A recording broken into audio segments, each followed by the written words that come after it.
બધાને જઈશું. Praise the lord. પ્રભુ ઈસુ ખ્રિસ્તના નામમાં સર્વને પ્રેમી સલામ પાઠવું છું અને સૌપ્રથમ પિતા પરમેશ્વરનો આભાર માનું છું. એના નામનો પુષ્કળ ધન્યવાદ થાવ કે આ સવારનો સુંદર સમય પ્રભુએ આપ્યો છે અને આપ સર્વ પ્રભુના દાસ દાસીઓ, વડીલો અને પ્રભુના મહાન દાસો આ જગ્યાની અંદર જોડાયા છે અને પ્રભુના નામની સ્તુતિ થાવ કે આ સુંદર વેળાની સમયની અંદર પરમેશ્વર આપણી સાથે છે અને એ આપણા જીવનની અંદર એની મહિમાની ખોળ કરે છે કે કોણ વ્યક્તિ મારી આરાધના આત્માની સચ્ચાઈથી કરે છે, કેમ કે પરમેશ્વરને આપણી આરાધના બહુ પસંદ આવે છે કે જ્યારે મારા લોક મારી આરાધના કરે, મારી સ્તુતિ કરે ત્યારે પરમેશ્વર બહુ ખુશ થાય છે. અને આજે આપણે જે કંઈ કરી રહ્યા છે અથવા ઓનલાઈન હોય ઓફલાઈન હોય, પરમેશ્વરની સેવા આપણે કરી રહ્યા છે એમાં પરમેશ્વરને મહિમા મળે છે. અને હું એવો કોઈ હર સમય કહું છું એવું કોઈ મહાન સેવક નથી, પણ પરમેશ્વરે જેટલી જવાબદારી મને આપી છે અને જેટલું પરમેશ્વરે મને આપ્યું છે તેટલું તમને હું આપવાની પૂરી કોશિશ કરીશ. કેમ કે આપણી આ સંગતિની અંદર બહુ અનુભવી અને બહુ સાલોથી જ્યારે કદાચ શાયદ બની શકે તો એ સમયમાં કદાચ મારો જન્મ બી ન થયો હશે, એટલા સમયથી અનુભવી પાસ્ટરો, બિશપો અત્યારે આ મિટિંગની અંદર જોડાઈને પ્રભુની સેવા કરે છે. અને એટલે હું મારી જાતને હંમેશા તેઓ કરતાં તેઓના કદાચ હું તેઓના છોકરાની ઉંમરનો કદાચ હોઈ શકું છું, કેમ કે અત્યારે હાલ તમારી મધ્ય મારી ઉંમર તમારી કરતાં ઘણી નાની છે. પણ પરમેશ્વરનો ધન્યવાદ થાવ, પરમેશ્વરે 2017ની અંદર મારી મુલાકાત કરી અને પરમેશ્વરે તેની સેવાને માટે પ્રભુએ મને પસંદ કર્યો અને મેં પણ મારું જીવન પ્રભુને સંપૂર્ણ રીતે મેં પ્રભુને સમર્પિત કર્યું અને પરમેશ્વર આ સમયની અંદર મારા જીવન દ્વારા પ્રભુ સેવા કરાવે છે. અને શાયદ બની શકે તો હું તમે જેટલું સમજી શકો, જે પ્રભુના મહાન દાસો છે તમે જેટલું સમજી શકો, શાયદ હું તમને એટલું નહીં સમજાવી શકું, પણ પરમેશ્વર જેટલું અત્યારે આપશે તે સર્વને માટે રહેશે. તો પ્રભુ તમને આશીર્વાદિત કરે. એવું ના થાય કે મને મારા હિસાબ જોતેલું મારા જેવું મને વચન જોતું હતું પણ મને એવું વચન નહીં મળ્યું, તો એવું આપણે મનમાં નહીં રાખીએ. કેમ કે પરમેશ્વરનું હરેક વચન એ આપણા માટે છે, વિશ્વાસ કરનાર વ્યક્તિને માટે છે. જે વિશ્વાસ કરે છે, પ્રભુની પાછળ ચાલે છે, પ્રભુનું માન રાખે છે, પ્રભુની ઇજ્જત રાખે છે અને પ્રભુને ખરો દેવ, ખરો માલિક અને પોતાનો તારણહાર કરીને પોતાના જીવનની અંદર સ્વીકારે છે ને એના પર વિશ્વાસ કરે છે, એવાને માટે પ્રભુ છે અને એવાને માટે આજ પરમેશ્વરનું વચન છે. તો તમે વિશ્વાસની સાથે મારા માટે છે એમ કરીને તમે શું કરજો, પરમેશ્વરનું વચન તમે એને સાંભળી શકો છો, તમારા જીવનની અંદર તેને ગ્રહણ કરી શકો છો, તાકી પરમેશ્વરની જે મહાન યોજના છે આપણા જીવનની અંદર એ દિન પ્રતિદિન વધતી જાય. દિન પ્રતિદિન આપણે પરમેશ્વરના રાજ્યને માટે ઓર તૈયાર થઈ શકીએ, તાકી પરમેશ્વર જ્યારે આપણે આવે ત્યારે આપણે એની નજરમાં યોગ્ય માલુમ કરીએ. પ્રભુનો આભાર માનું છું ફરીને એકવાર.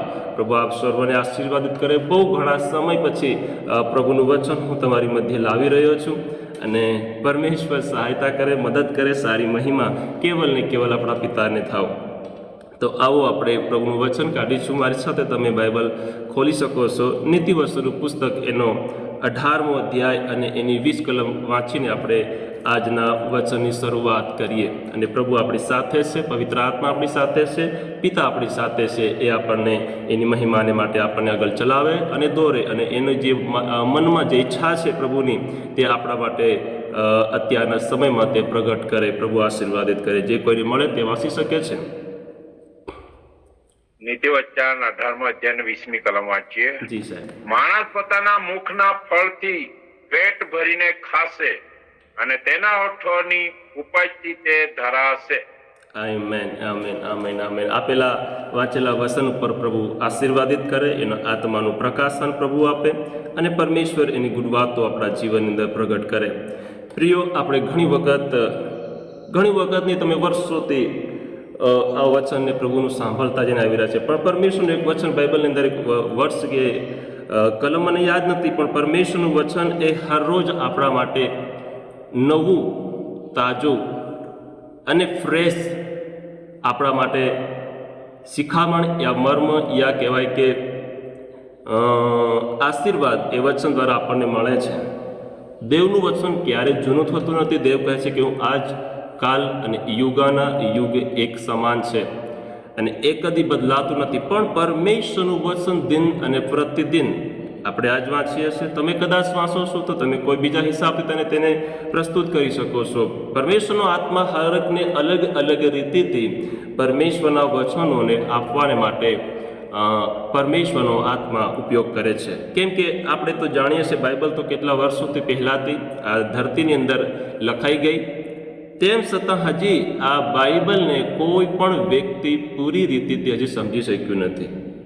ઘણી વખત ઘણા લોકોએ ઘણો સમય સુધી વાંચી ચૂક્યા છતાંય પણ હજી કોઈ માણસ પરફેક્ટ પ્રભુની નજરમાં બન્યું નથી. સાહેબ હું હોય કે તમે હોય, સાહેબ કોઈ પણ મનુષ્ય જાત વ્યક્તિ હોય, કોઈ પણ વ્યક્તિ પોતાના જાતમાં પોતાને પરફેક્ટ કહી શકતું નથી કે હું પરફેક્ટ, હું પામી ચૂક્યો છું કે મને મળી ચૂક્યું છે, મેં પ્રાપ્ત કરી લીધું છે, એવું કોઈ પણ પોતે સાથે ઠોકીને 100% કહી શકતું નથી. કેમ કે આપણે મનુષ્ય જાત છે. આપણે પલમાં, વાણીમાં, વર્તનમાં, વિચારમાં અને આપણે હરેક રીતે પ્રભુની નજરમાં આપણે નાના પ્રકારની ભૂલો કર્યા છે. સારી વાત છે કે આપણે મોટી ભૂલોને આપણે છોડી દીધી. કહેવાય કે દારૂ, સિગરેટ, વ્યસન, ઝઘડા, ખૂન ખરાબા, આ તે બધું કરવું આપણે છોડી નાખ્યું છે. સારી વાત છે, પણ અમુક એવી બાબતો હોય છે જે આપણે તેની તરફ નજર અંદાજ કરી દઈએ છીએ, તેના તરફ ધ્યાન નથી આપતા અને તે આપણા જીવનને અંદર આપણને કમજોર યાની કે ખોખલું કરવાનું કામ કરે છે. તો એવી નાના પ્રકારની ભૂલો, એટલે પાઉલ પ્રેરિત કહે છે કે હું સિદ્ધ થઈ ચૂક્યો છું એમ નહીં, મને મળી ચૂક્યું, મને પ્રાપ્ત થઈ ચૂક્યું છે એમ નહીં, પણ હું આગળની વાતો તરફ મારા જીવનને ઓર બી કે છે ભરાવાને માટે, તૃપ્ત થવાને માટે હું ઈચ્છા રાખું છું. તો પરમેશ્વરનું વચન આપણને એમ કહે છે કે માણસ પોતાના મોઢાના ફળથી પેટ ભરીને ખાશે અને તેના હોઠની ઉપજથી તે ધરા છે.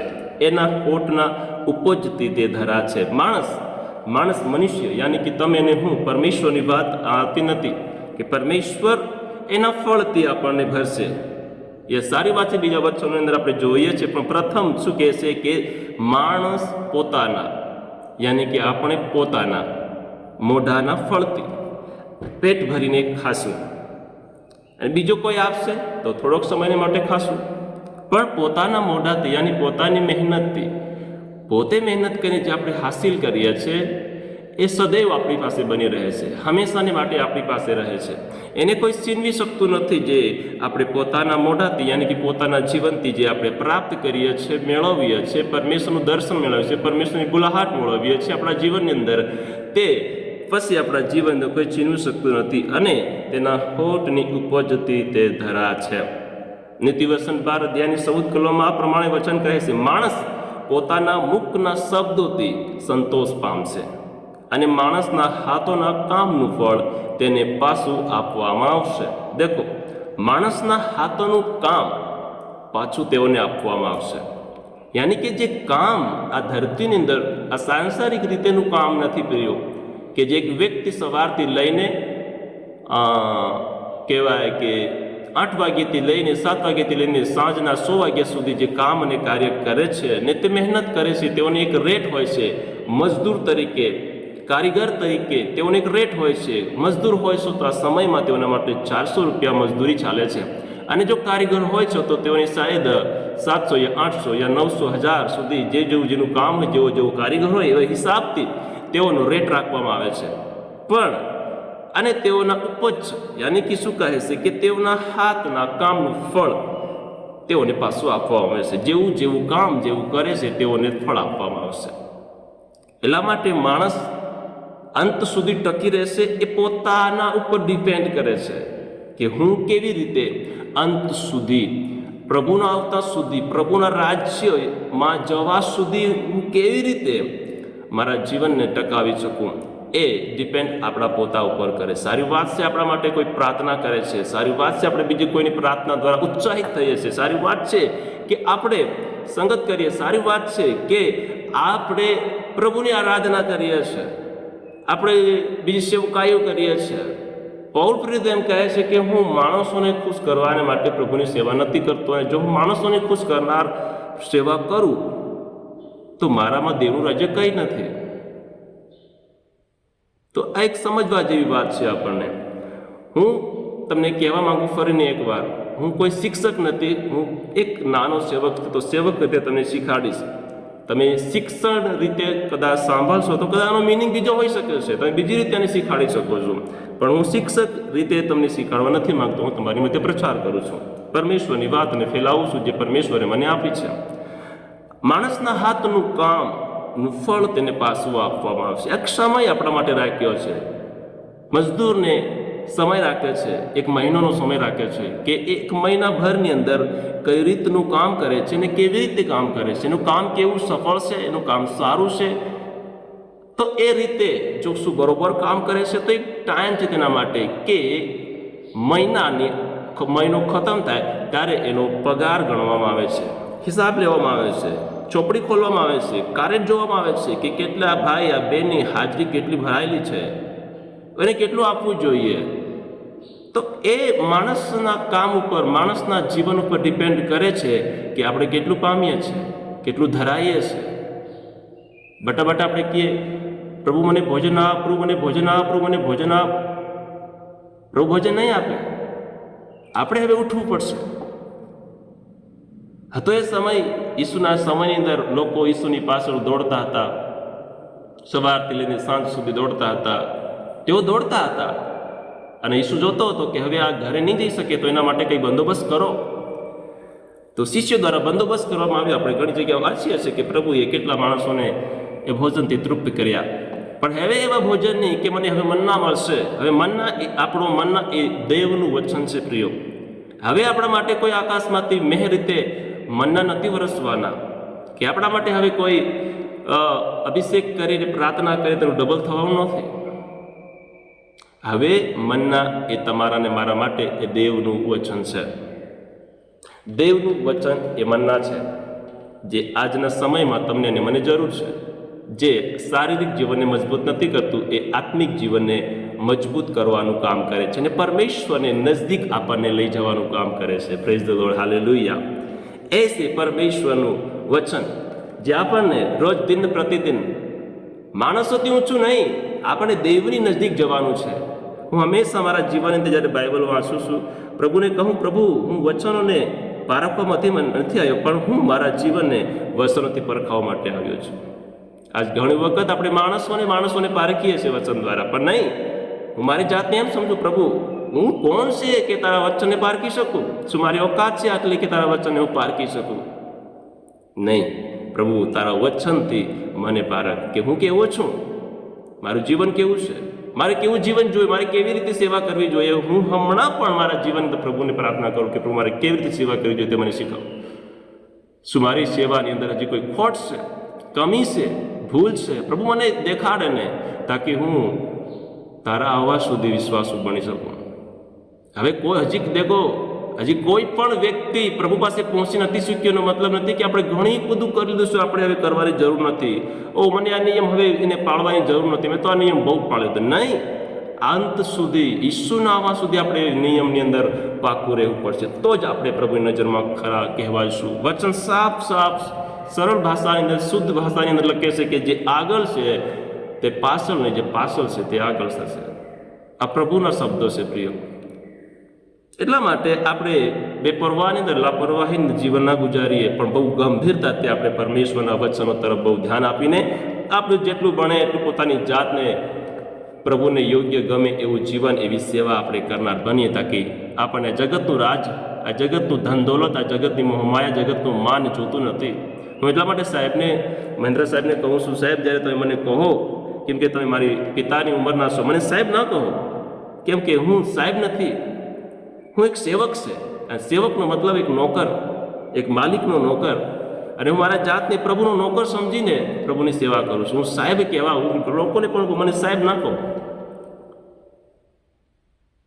એટલા માટે મારી જાતને હંમેશા નાની સમજીને પ્રભુની સેવામાં, પ્રભુ કહે છે કે જે આ બાળકને સમાન પોતાના જીવન નથી કરતો તે પ્રભુના રાજ્યને માટે યોગ્ય નથી.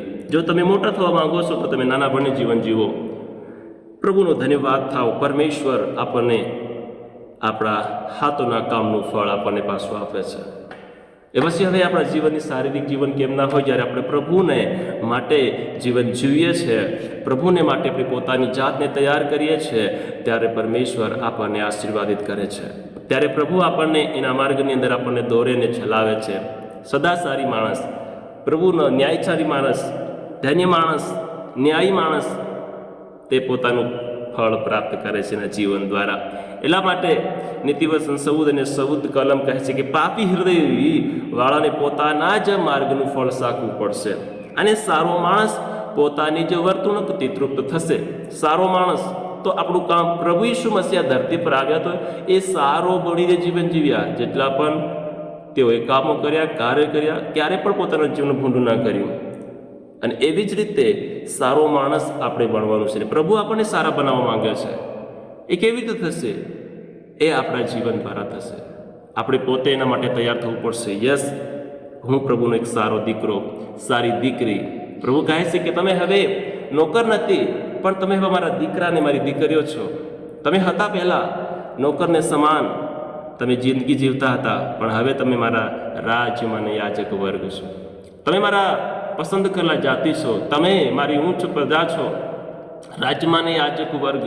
દેખો, પ્રભુએ આપણને રાજમાને યાજક વર્ગ કીધા છે, પણ હજી ઘણા વર્ષો થઈ ગયા, આજે માણસને પોતાના જીવનનો વિશ્વાસ નથી કે હું રાજમાને યાજક વર્ગ છું. ઘણા લોકોને હજી એ મનાતું નથી, હજી જાણતા નથી કે હું ઊંચ જાતિનો વ્યક્તિ છું, ઊંચી જાતિનો વ્યક્તિ. આજ ઘણા લોકો પોતાને નીચ, તુચ્છ સમજે છે.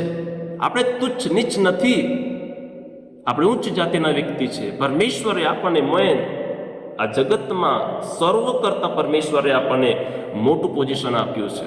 આપણે આ બધી બાબતો જીવનમાં ને આપણા હૃદયમાં સમજવું પડશે. પરમેશ્વર ઈસુ જે કહે છે એ જ આપણે ફોલો કરવાનું છે. પ્રભુ જે આપણને કહે છે એનું આપણે પાલન કરવાનું છે.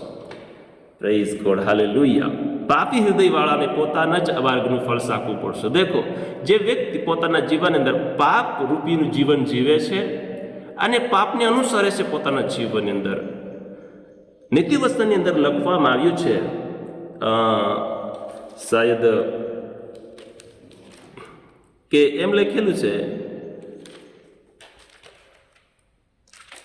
જીભની સત્તામાં મરણ અને જીવન છે. એ નીચેનો જ કલમ છે, અને તેનો જેવો ઉપયોગ કરે છે તેનું ફળ તે ખાશે. જીભની સત્તામાં મરણ અને જીવન છે. જે વ્યક્તિ પોતાના પાપ સંતાડી રાખે છે તેની આબાદી થશે નહીં, પણ જે વ્યક્તિ તેને માને અને કબૂલ કરે અને છોડી દે છે તેના પર દયા થાય છે. દેખો, કબૂલ અને માનવા બહુ સરળ વાત છે. માની લઈએ, કબૂલ કરી લઈએ, યસ પ્રભુ હું ગુનેગાર છું, મેં ભૂલ કરી છે, પણ આજ કોઈ પણ વ્યક્તિ તેને છોડવા નથી માંગતું. ખબર છે મારા ચહેરા પર દાગ છે, ખબર છે મારા કપડા પર દાગ, માઠી લાગેલી છે, યસ આઈ નો, મને માલુમ છે કે મારું કપડું ગંદુ છે, પણ કોઈ પણ વ્યક્તિ તેને ખંખેરવા કે તેને સાફ કરવા માટે તૈયાર નથી. અને પ્રભુ કહે છે ધન્ય છે જે વ્યક્તિ જે પોતાના વસ્ત્ર ધોવે છે, ધન્ય છે એ વ્યક્તિ જે પોતાના વસ્ત્ર ધોઈ લે છે. પણ આજ કોઈ પણ વ્યક્તિ પાપનો દાગને પોતાના જીવનમાંથી દૂર કરવા માંગતું નથી. યસ, પ્રભુ આજથી 2000 વર્ષો પહેલા આપણા માટે અડાને બલાકડા પર વિંધાઈને કાલ્વારી ક્રુસ પર ચડાઈને ઈસુએ જે રક્ત વહેવડાવ્યું એનાથી આપણા સગળા પાપ ધોવાઈ ગયા. પણ જે પાપ, જે ધૂળ, જે દાગ આપણી અંદર બહી રહ્યા છે, જે સોંટેલા છે, જે આપણી નજરમાં, આપણી જીભમાં, આપણા કાનમાં, આપણા હૃદયમાં, આપણા મનમાં, જે બીજાને પ્રત્યે કડવાહાસ, બીજાને પ્રત્યે અમાન્ય બાબતો, અમાન નહીં, મારું માન હોવું જોઈએ નહીં, મારું સન્માન હોવું જોઈએ, તેનું કેમ સન્માન થયું, તેનું કેમ માન થયું, તેને કેમ આ ઇજ્જત મળી, તેને નહીં મળી જોતી હતી, મને ઇજ્જત મળી જોતી. આજ આપણે આ જગતની અંદર માણસ ઇજ્જતનો ભૂખ્યો છે, માનનો ભૂખ્યો છે. આપણને કોઈ માન નથી. તો આપણું માન ક્યારે થશે? જ્યારે આપણે સ્વર્ગની અંદર પ્રભુ આપણને આપણો ખભો થપથપાવીને કહેશે, વાહ મારા યોગ્ય વિશ્વાસુ દાસ, તું મારી બાજુમાં આવીને બેસ. એ માન આપણને જોઈએ છે. આ જગતનું માન આપણને જોતું નથી. આ જગતનું માન લઈને કરવાનું શું છે? ચાલો છોડો ને આપણા માટે તાળીની વગાડી, ચાલો છોડો ને આપણને ફૂલહારની પહેરાય, શું ફરક પડે છે આપણને? એનાથી શું આપણને સ્વર્ગ થોડી મળવાનું છે? ચાલો ને આપણું નામ કદાચ આપણું નિપોકારાયું કે ફલાણો વ્યક્તિ આવ્યો છે, ભૂલો ને છોડો ને. આપણે એ સેવા કરવા માટે આવ્યા નથી, આપણે માન લેવાને માટે નથી આવ્યા. Thank you Jesus, hallelujah. તો પાપી હૃદયવાળાના, કેમ કે આ જે બાબતો મનમાં નજરમાં એ બધી એક પાપ દર્શાવે છે આપણા જીવનની અંદર. આપણે દેવની આજ્ઞાને ઉલ્લંઘન કરવાનું કામ કરીએ છીએ અને પરમેશ્વરને એ ગમતું નથી. એ પરમેશ્વરને ગમતું નથી કે આપણે એની આજ્ઞાઓને શું કરીએ, જીવનની અંદર ઉલ્લંઘન કરીએ. એ પરમેશ્વરને પસંદ નથી પડતું. સદા સારી વ્યક્તિ, ન્યાયી વ્યક્તિ બની આપણે. ન્યાયી વ્યક્તિ કાં રહે છે હંમેશા? ગીતશાસ્ત્ર 1 અધ્યાય 3 કલમમાં લખ્યું છે, વળી તે નદીને પાસે રોપેલા ઝાડના જેવો થશે. સદા સારી વ્યક્તિ જે પોતાના ફળ પોતાની ઋતુ પ્રમાણે આપે છે. શું આપણે આપણા ફળ ઋતુ પ્રમાણે આપીએ છીએ? અરે આપણે તો હાલતા ચાલતા ઉઠતા બેહતા હરતા ફરતા બસ સંગતિ થઈ ગઈ, ચાલો સારી વાત છે. આખો દિવસ કેવું જીવન, ઓલાની વાત આપણે ત્યાં સુધી, ઓલાની વાત ત્યાં સુધી, પેલાની વાત ત્યાં સુધી, બસ આપણે એકબીજાની વાતોને શું કરી રહ્યા છે, ગાઈ રહ્યા છે. ચાડી સુગલી કજ્જા કંકાસ, લડાઈ ઝઘડા કાળ ગુસ્સો કપટ અહંકાર બુરાઈ વ્યભિચારીપણું. આજે શું શારીરિક રીતે આપણે વ્યભિચારીપણું નહીં કર્યા, પણ આ આપણા મનથી આપણી આંખોથી આપણે વ્યભિચારીપણું કરીએ છીએ. એમાં તમે ને હું પણ આવી જાઉં છું. એમાં કોઈ છૂટતું નથી દેવના વચનથી. એવું નહીં થાવ કે હું પ્રચાર કરીને છૂટી જાઉં. નો, હરેક વ્યક્તિને આ બાબતને આપણે ધ્યાનમાં લેવું પડશે. હું પામી શક્યો એમ નહીં ધારવું જોઈએ આપણને. નહીં, હજી મારે પામવાની જરૂર છે, મેળવવાની જરૂર છે. ભલે આપણે કદાચ માણસની નજરમાં આપણે નાના મોટા હોઈ શકીએ, પણ દેવ આપણને એની નજરથી હોય છે. એની નજરમાં કોઈ નાનું નથી, કોઈ મોટું નથી. Praise God, hallelujah. તે નદીની પાસે રોપેલા ઝાડ જેવું થશે, જે પોતાના ફળ પોતાની ઋતુ પ્રમાણે. શું આપણે આપણા જીવનના ફળ, આચરણો, જીવન, સ્વાભાવિક જીવન, શું તે રીતે આપણે તેને પ્રગટ કરીએ છીએ? મારે કાં ગુસ્સો કરવો જોઈએ, કઈ બાબત ઉપર ગુસ્સો કરવો જોઈએ, મારે કઈ બાબત ઉપર કેવી ટિપ્પણી કરવી જોઈએ, મારે કઈ વાત ઉપર કેવી વાત મારે કરવી, શું એનું ધ્યાન આપણે રાખી રહ્યા છીએ કે નથી રાખી રહ્યા? એક ન્યાયી વ્યક્તિ, સદા સારી વ્યક્તિ, પ્રભુને ભય ડર રાખનાર વ્યક્તિ એ શું કરશે? આ બધી બાબતોને ધ્યાનમાં લેશે. અને એમાં તો મારી કરતાં તમે બહુ ખાસ વ્યક્તિઓ છો, એનો અનુભવ મને વધારે હોઈ શકે છે. હું તો જો અનુભવ કરી રહ્યો છું મારા જીવનની અંદર. અને જેના પાંદડા કદી સીમળાતા નથી, વળી જે કંઈ તે કરે છે તે સફળ થાય છે. દેખો, સદા સારી વ્યક્તિનું ધન્યતા, આશીર્વાદ જુઓ તમે, જે પોતાના ફળ પોતાની ઋતુ પ્રમાણે આપે છે. નહીં જેમ તેમ નહીં આપે કરતું. આપણે જઈને ત્યાં જે તે વાતો આપણે નથી કરવાની. જેવું તેવું જીવન જેવા તેવાની સાથે નથી જીવાડવાનું. જેવા તેવા લોકોની સાથે બેહીને ખરખ આ સમયમાં સમય બરબાદ કરવાનું નથી. સંગતિ પણ દેખો કે સંગતિ કા યોગ્ય છે મારા માટે. શું એ સંગતિ દ્વારા મને આત્મિક ઉન્નતિ થાય છે? શું આ વ્યક્તિની સાથે ફરવાથી મારા જીવનમાં કોઈ આશીષનો પ્રભાવ પડે છે? શું આ વાત ઉપર મારે મનન ચિંતન કરવાથી શું મારા જીવનની અંદર કોઈ ફરક, કોઈ બદલાવ આવી રહ્યો છે કે નથી આવી રહ્યો? આ આપણે વિચારવું પડશે. Praise God, hallelujah. અને જેના પાંદડા, જો તમે ખબર પડી ગઈ તો શું કહે છે? જેના પાંદડા કદી સીમળાતા નથી, અને જે તે કંઈ કરે છે એ સફળ થશે. પછી તમે નાનું કામ કરો, મોટું કામ કરો, વિશ્વાસથી કરો, એ બધું પરમેશ્વર, હાલેલુયા, સફળ કરશે. એક અદ્ભુત વાત છે મેરી પ્રિયો. જ્યારે તમે આવી રીતે કરીને પોતાના જીવનની અંદર જીવન જીવશો. વસન કહેમાંથી 10:42 અંદર હું તમને ખસિત કહું છું કે શિષ્ય તરીકે જે કોઈ આ નાના એકને માત્ર ઠંડા પાણીનો પ્યાલો પીવાને આપે તે તેનું ફળ પામ્યા વિના રહેશે જ નહીં. દેખો, પરમેશ્વર કહે છે કે તમે એનું ફળ પામ્યા વગર રહેશો. પછી નાની સેવા કરો, મોટી સેવા કરો, તમને એનું પ્રતિફળ જરૂર મળશે. અને જરૂરથી તમને એનું પ્રતિફળ મળશે અને મળશે જ. હાલેલુયા. આ છે આ જીવનની કહાની મેરે પ્રિયો, જે આપણે કરવાની બહુ જરૂરત છે. અને આ એ રીતે આપણે આપણા જીવનને ન્યાયી અને કહેવાય કે સદા સારી જીવન, સદા સારી, સદાનું જીવન. આજે દેખો, સદાનો મતલબ ઈસુના આવવા સુધીનું જીવન, સદા સારી. આજ કોઈક લોકો 1 દિવસ પૂરતા, 2 દિવસ પૂરતા જીવનને બદલીને જીવન જીવે છે, અઠવાડિયા પૂરતા, કે કોઈક તો ખાલી રવિવારે આવે તો એમ લાગે કે હું તો સ્વર્ગમાં બેઠો છું, ને જીવન લાગે કે તો હો એકદમ સારું થઈ ગયું. તો ખાલી 1 દિવસ પૂરતા બહુ સદા સારી બને છે. નો, આપણી ગલતફહેમી છે. એક દિવસ પૂરતા સદા સારી નહીં, સદા સારીનો મતલબ સદા ઈશ્વરના આવવા સુધી સદા સારી જીવન જીવવાનું છે. અને રોજ રોજ આપણા અંગોને પ્રભુના હાથોમાં સોંપીને પવિત્ર કરવાના છે. પ્રભુ, આજનો દિવસ આપ્યો, ધન્યવાદ. મારી આંખથી ખોટું જોવાયની, મારી જીભથી ખોટું બોલાયની, મારા કાનથી ખોટું સંભળાયની, મારા મનમાં કોઈના પ્રત્યે ખોટો વિચાર, ખોટી વાત નહીં આવી જોઈએ. એવી રીતની આપણે પ્રાર્થના કરવી જોઈએ. ડોન્ટ પ્રે. એવી પ્રાર્થના ન કરે, પ્રભુ મને શાંતિ શાંતિ શાંતિ, આશીર્વાદ આશીર્વાદ. આશીર્વાદ તો પ્રભુ 98 લાખના પરવિંદ આવ્યો ત્યાંથી આપણને આશીર્વાદ, ત્યાંથી આપણે શાંતિ પામી શક્યા છે.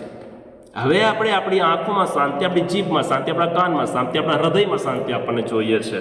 અને એ આપણા જીવનથી ડિસાઇડ કરે છે કે આપણે કેવી રીતે તેને પામવા યોગ્ય છે કે નથી યોગ્ય. એ રીતે આપણા જીવનની અંદર એ પ્રતિફળ, એનું પ્રતિફળ આપણને મળશે, એનું કામ આપણને મળશે. ત્યારે જ આપણા જીવનની અંદર પરમેશ્વરનું સદા સારી આપણને કહેવામાં આવશે.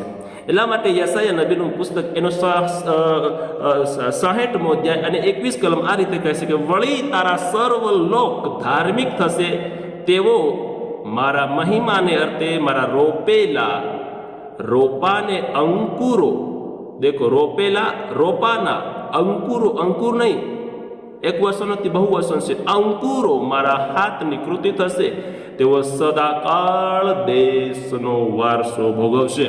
Praise God, hallelujah. સદાકાળ દેશનો વારસો ભોગવશે. કયો દેશ? આવનાર ઈસુજી આપણા માટે એક દેશ તૈયાર, એક જગ્યા તૈયાર કરવા માટે ગયો છે. એ દેશ નવું યરુશલેમ, એનો વારસો ભોગવશે પ્રભુની સાથે. કોણ? ધાર્મિક લોકો. કોણ? સદાસારી લોકો. કોણ? જે પ્રભુની મહિમાને અર્થે જીવન જીવે છે, પ્રભુની મહિમાને માટે રોપેલા. શું તમે આ ધરતી પર કોના માટે રોપેલા છો? માણસોને માટે? પોતાને માટે? પોતાના પરિવારને માટે? પ્રભુ કહે છે કે જે પોતાના પરિવારને પ્રેમ કરે છે એ મારી લાયક નથી, જે પોતાના કામને પ્રેમ કરે છે મારે યોગ્ય નથી. એટલે પ્રભુ ઈશ્વરે જેટલા શિષ્યોને પસંદ કર્યા, છોડો તમારું કામ, છોડો તમારી નોકરી, છોડો તમારો પરિવાર. જે પોતાના પરિવારને છોડી શકતો નથી, મારે કામનો નથી. હવે એનો મતલબ એ નથી કે આપણે પરિવારને છોડી દઈએ, પણ નહીં, પ્રથમ આપણે પ્રભુને પ્રેમ કરવાનો છે. પ્રભુએ એ મહિમાને અર્થે આપણને રોપ્યા છે. મરવું જીવવું એ પ્રભુને માટે.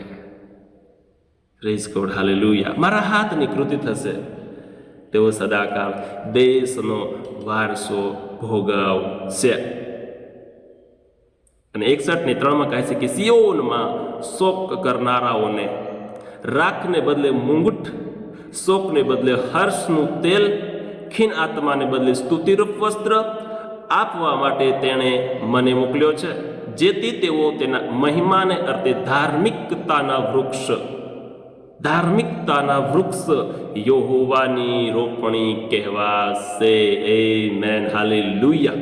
ધાર્મિકતાના વૃક્ષ યહોવાની રોપણી કહેવાશે. દેખો, માણસ પોતાના મુખના ફળથી પેટ ભરીને કહે છે. દેખો, આ છે આશીર્વાદો જે આપણે ખાશું આપણા જીવનની અંદર.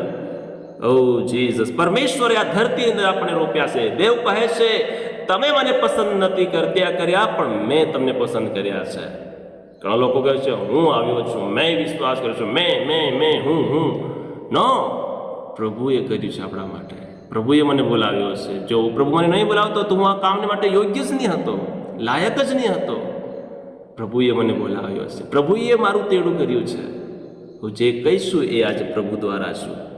Praise God, hallelujah. લુસિફર ભૂલી ગયો મને પ્રભુએ રસ્યો છે એની મહિમાને માટે, એટલા માટે ગમન કર્યું ને નીચે પડવું પડ્યું. આજ ભલે માણસ મોટું પોઝિશન હાસિલ કરી લે છે, પણ જ્યારે મનમાં પોતાને અભિમાન તરીકે ઊંચો ઉઠાવે છે, પ્રભુ કે જે પોતાને ઊંચો કરે છે એને નીચો ગીરવામાં આવશે, પણ જે પોતાને નીચો કરે છે એને ઊંચો કરવામાં આવશે. આ પ્રભુના શબ્દો છે મારા પ્રિય. કોઈ વ્યક્તિ, કોઈ માણસ, કોઈ સંસ્થાના શબ્દો નથી, પણ આ શબ્દ તમારાને મારા તારનાર, બચાવનાર, ઉદ્ધાર કરતા જ્યારે યેશુના શબ્દો છે, જે કહે છે જે પોતાને નીચો કરે છે તેને ઊંચો ઉઠાવવામાં આવે છે.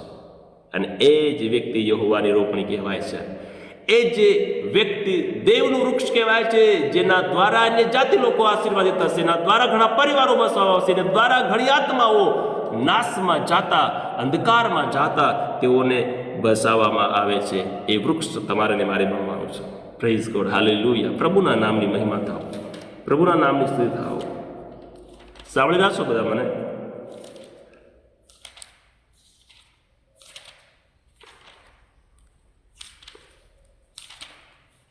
Thank you Jesus. મારો અવાજ બધાને આવી રહ્યો છે? હા, આવી ગયેલો છે. થેન્ક યુ સાહેબ, થેન્ક યુ. हिंदी में આવી રીતે લખ્યું છે, और सियोन के विलाप करने वालों के सिर पर की राख दूर करके, सिर पर की राख, राख मतलब श्राप, पाप, बीमारी, रोग, पीड़ा, तकलीफ, विपरीत परिस्थितियों, राख, सिर पर राख दूर करके, प्रभु दूर करके हमारे ऊपर से वो राख को दूर करेगा और क्या लगाएगा? पगड़ी, सुंदर पगड़ी, आनंद, शांति. ओ प्रेज लॉर्ड, हालेलुया. आनंद, शांति, पगड़ी बांधू कि उनका विलाप, किनका विलाप? उनका विलाप दूर करके. किसका विलाप? हमारा विलाप दूर करके हर्ष का तेल लगाऊं और उसकी उदासी हटाकर यश का ओढ़ना ओढ़ाऊं. देखो, हर्ष का ओढ़ना ओढ़ाऊं. आज हम तो दूसरा ओढ़ना ओढ़ के बैठे हैं, घमंड का, अहंकार का, लोभ का, लालच का, जो भी ऐसा ओढ़ना हम ओढ़कर बैठे हैं, जिसकी वजह से हमारे जीवन में बहुत बार क्या नहीं होता, हमें संगाई नहीं मिलती, हमें शांति नहीं मिलती, हमें छुटकारा नहीं मिलता. तो उस ओढ़ने को हमें ऐसे ओढ़ने को हमें उठाना, उसको दूर करना पड़ेगा. लेकिन जो परमेश्वर जो उदासी का, उदासी हटाकर यश का ओढ़ना ओढ़ाऊं, जिससे वे धर्म के बांझ वृक्ष और यहोवा के लगाए हुए कहलाएं, और जिससे उसकी महिमा प्रकट. किसकी महिमा? परमेश्वर એનું ઓડાણ આપણી ઉપર ઉડાડીને એની મહિમા આપણા જીવન દ્વારા કરાવવા માંગે છે. તો આપણે એના માટે આપણા જીવનની અંદર આપણે તૈયાર રહેવું પડશે. એટલા માટે યરેમિયા 17:8 કહે છે, તે પાણીની પાસે રોપેલાના વૃક્ષના જેવું થશે, જે નદીની પાસે પોતાના મૂળ ફેલાવે છે. નદીની પાસે આપણે નદીની પાસે રોપેલા છે, તો આપણે મૂળ ફેલાવવાનું છે. ગરમીનો વખત આવશે ત્યારે તેને કંઈ ડર રહેશે નથી. ભલે પછી તમે કેવી હાલાત, પરિસ્થિતિ, વિપરીત પરિસ્થિતિ, તમારી પર ભારે મુસીબતનો સામનો કેમ ના કરવો પડે, પણ જ્યારે આપણી મૂળ એ નદીની અંદર ફેલાયેલી હશે, ત્યારે ભલે તાપ પડે, તાવડ પડે, વાવાઝોડું આવે, ચાહે કેટલો પણ દુકાળ ઉકાળવા કેમ ના આવી જાય, એ કદી એમ કહેશે તેના પાંદડા સુખાશે નહીં, પણ તેના પાંદડા લીલા રહેશે હંમેશાને માટે. આને શુકવણા વર્ષમાં તે ચિંતાતુર થશે નહીં, ને ફળ આપ્યા વિના તે રહેશે નહીં. Praise God, amen, hallelujah. પ્રભુના નામની સ્તુતિ થાવ. દેખો કેવા અદ્ભુત વચનો પરમેશ્વર તમને અને મને આપી રહ્યો છે પ્રિયો. પણ તેઓને મત્તીની સુવાર્તા 15:13 કહે છે કે પણ તેમણે ઉત્તર આપ્યો, જે રોપા મારા આકાશમાંના પિતાએ રોપ્યા નથી, તે દરેક ઉકેડી નખાશે. Praise God. દેખો, જે રોપા પરમેશ્વર નથી રોપ્યા, હવે દેખો આપણે શું પરમેશ્વરના હિસાબે રોપાઈને જીવન જીવી રહ્યા છે કે નથી જીવી રહ્યા. એટલે સમય આપણો થઈ ચૂક્યો છે, હું વધારે કહેવા નથી માંગતો, પણ શું જે વચન કહે છે કે જે પરમેશ્વરે મારા આકાશમાંના પિતાએ રોપ્યા નથી, તે દરેક ઉખેડી નાખાશે આ ધરતી પરથી.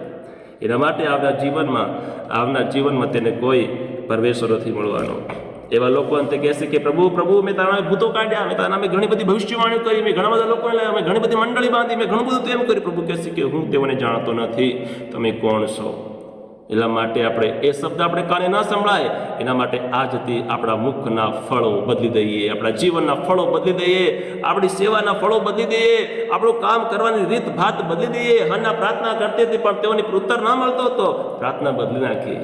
એવું નહીં કે દેવને છોડી દેવાનું, મેં કહ્યું મારું કંઈ નહીં થઈ રહ્યું, એવું નહીં કે સેવા મૂકી દેવાનું, મારું કંઈ નહીં થયું, મારાથી કઈ દેવું કામ નહીં કર્યું. નહીં, આપણે રીત બદલવાની છે, જીવન બદલવાનું છે, પરિવર્તન લાવવાનું છે જીવનની અંદર. પરમેશ્વરના રોપેલા હિસાબે આપણે પરમેશ્વરની સેવા, પ્રભુનું નામ આગળ ફેલાવવાનું છે.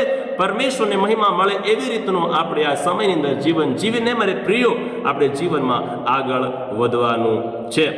યર્મિયાનું પુસ્તક 2 અધ્યાય 3 કલમ આ પ્રમાણે કહે છે, કેમ કે મારા લોકોએ 2 ભૂંડા કામ કર્યા છે, તેઓએ મને એટલે જીવતા પાણીના ઝરાને તજી દીધો છે. હવે પાણી તો એને તજી નાખ્યું તો આપણી મૂળ કેવી રીતે ફેલાશે? જો આપણી મૂળ ફેલાવી મજબૂતાઈ લાવી હશે તો આપણે એ ઝરાને તજવાનું નથી, જે પ્રભુ ઈસુ ખ્રિસ્ત છે. પાણીને એક પવિત્ર આત્માનો પ્રભાવ આપણને લોકો એને એ રીતે દર્શાવે છે કે પાણી એ પવિત્ર આત્માનો પ્રભાવ છે. પવિત્ર આત્માના જીવનને કદી આપણે તજવાવું નથી. પ્રભુની સંગતિ, જે પવિત્ર સંગતિ છે, જેમાં આપણે ભણી રહ્યા છે, જેમાં આપણે રોપાઈ રહ્યા છે, જેમાં આપણે ફળવંત થઈ રહ્યા છે, એ સંગતિ, એ પવિત્ર આત્માનું જીવન કદી આપણે છોડી દેવાનું નથી. એને રોજ ને રોજ ને કાયમ આપણે બનાવી રાખવાનું છે. Praise God, hallelujah. બે કામ ભૂંડા કર્યા છે. તમે સારી પેટે જાણો છો આ વચનોને પ્રિયો. એટલે જીવતા પાણીના ઝરાને તજી દીધો છે, અને ટાંકા કે જેમાં પાણી રહે ને, દેખો આપણે વધારે કાં આશા લગાડી બેઠા છે? ટાંકાના પાણી પાસે આશા લગાડી બેઠા. પ્રભુ શાંતિ આપી દે, પ્રભુ આ ટાંકામાંથી શાંતિ માંગી રહ્યા, ટાંકામાંથી આશીર્વાદ માંગે, ટાંકામાંથી બઢોતરી, ટાંકામાંથી ઉન્નતિ. અરે ઝરણો, જીવતો ઝરો આપણે છોડી નાખ્યો જીવનની અંદર. ટાંકાના પાણીથી તૃપ્ત થઈ રહ્યા છે. તમે વિચાર કરો, ટાંકાનું પાણી ક્યાં સુધી ચાલે છે? આપણા ઘરે ટાંકીઓ મૂકેલી છે ને છત ઉપર, તમે વિચાર કરો કે એ પાણી કેટલો સમય ચાલે છે? પવિત્ર આત્માનું વગર, પવિત્ર આત્મા વગરનું જીવન ટાંકા જેવું છે. આમીન, આમીન. આજે લોકો ટાંકાવાળા પાણી પર નિર્ભર રહીને જીવન જીવી રહ્યા છે ધરતી પર. એના કારણે આજે મંડળીની અંદર પવિત્ર આત્માના કોઈ કાર્યો નથી. એના કારણે આજ લોકો આત્મિકતા અંદર વધી નથી રહ્યા. એના કારણે આજ લોકો જગતની અંદર સાંસારિકનું જીવન જીવીને પરમેશ્વરની પાછળ જગતનું જીવન જીવવાને માટે ખાલી જીવન જીવી રહ્યા છે. તેઓને બસ ટાંકાનું પાણી જોઈએ છે, તેને નદી નથી જોતી, જીવતો ઝરણો નથી જોતો તેને. તેના માટે તેઓ કોઈ પ્રયત્ન નથી કરતા, તેના માટે કોઈ દોડતા નથી, તેની કોઈ ભૂખ ને તરસ પણ જીવન રાખતા નથી. એના કારણે આજ વિશ્વાસી લોકો જગતમાં પ્રભુની પાછળ ચાલનાર લોકો આજ આગળ નથી, પાછળ છે. કંઈક ના કંઈક આધારે તેઓએ પ્રભુને ખોઈ રહ્યા છો પ્રિયો. ટાંકામાં જે પાણી છે, વધારે સમય નથી મારી પાસે, ટાંકામાં જે પાણી છે એ વધારે ટકતું નથી. એ ભાંગેલા ટાંકા, એવા ભાંગેલા ટાંકા તેઓએ પોતાને માટે ખોદ્યા છે. આજે આપણે પોતાને માટે, પોતાને પસંદ પડે એવા ટાંકા વિચારીને, ઓ આજ મારા માટે છે, આ મારા માટે નથી. આપણે પોતે જ નક્કી કરીએ આ મારા માટે છે કે નથી. પ્રભુને પૂછીએ છીએ કે પ્રભુ શું આ મારા માટે છે કે નથી? પણ નહીં, પોતે પસંદ કરીએ આ મારા માટે છે, આ મારા માટે છે. પોતે પસંદ કરીને લઈ રહ્યા છે. ઓ મારે તો સેવા કરવી જોઈએ, નહીં હું તો આરાધના કરાવીશ, હું તો વર્શિપ કરાવીશ, નહીં હું તો વચન આપીશ. અરે પ્રભુને કહો, પ્રભુ શું હું એક વચન આપવા માટે યોગ્ય છું કે નહીં? ઘણી વખત પ્રભુને પૂછું છું, પ્રભુ શું હું મારે મીટિંગની અંદર મારે પ્રચાર કરવું જોઈએ? કેમ કે પ્રભુ હું પાછું પોતાના જાતને એમ વિચારું કે પ્રભુ મીટિંગમાં તો મારી પિતાની ઉંમરના, દાદાની ઉંમરના સેવકો ત્યારે બિશપો થઈને, પ્રેરિતો થઈને ઘણી મંડળી બાંધી ચૂક્યા છે, ઘણી મોટી સેવા કરી ચૂક્યા છે. તો કેવી રીતે પ્રભુ હું તેની આગળ તારી સેવા કરી શકું?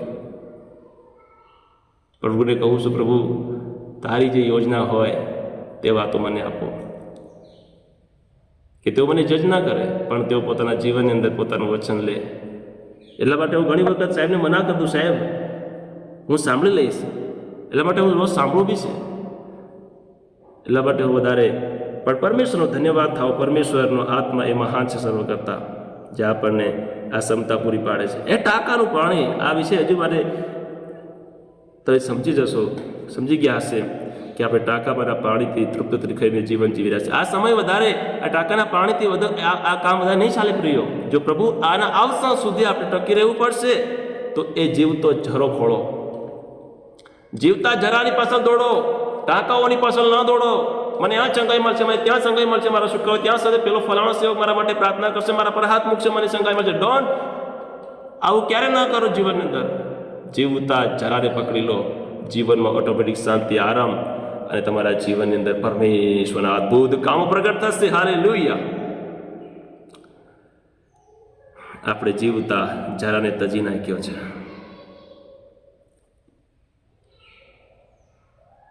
યોહાન 7:37 કલમમાં લખ્યું છે કે હવે પર્વને છેલ્લે થતા મોટે દિવસે ઈસુએ ઉભા રહીને આ મોટે અવાજે કહ્યું, જો કોઈ તરસ્યો હોય તો તે મારી પાસે આવીને પીએ.